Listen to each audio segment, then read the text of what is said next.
And an experimental solar-powered airplane took off from Switzerland on its first transcontinental flight on Thursday.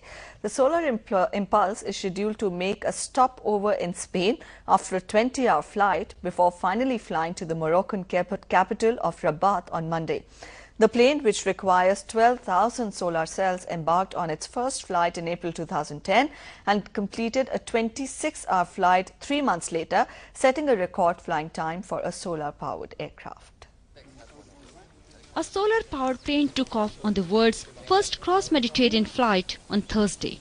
The Solar Impulse flew from an airfield in western Switzerland and was scheduled to make a stopover in Spain after a 20-hour flight before finally flying to the Moroccan capital on Monday. Lessons learned on this flight will help prepare the pilots for an attempt at a round-the-world journey.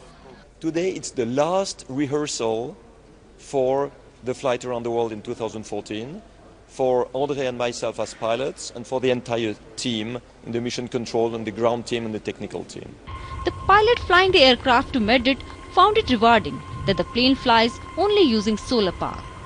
All the most fun is to be able to go up to 9,000 meters with the solar energy, and more I will fly during the day, more energy I will collect even in the batteries. So that's very impressive. That's very different. That's extremely rewarding to be able to go to Madrid and to generate energy at the same time. So that's a big gift.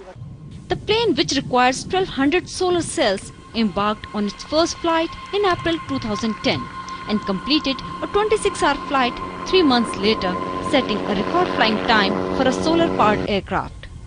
In 2011, the plane and its crew completed the world's first international flights with a solar-powered airplane. In this long run, the prospect of flying around the world on a larger version of the craft without using any fuel will surely capture the imagination of many.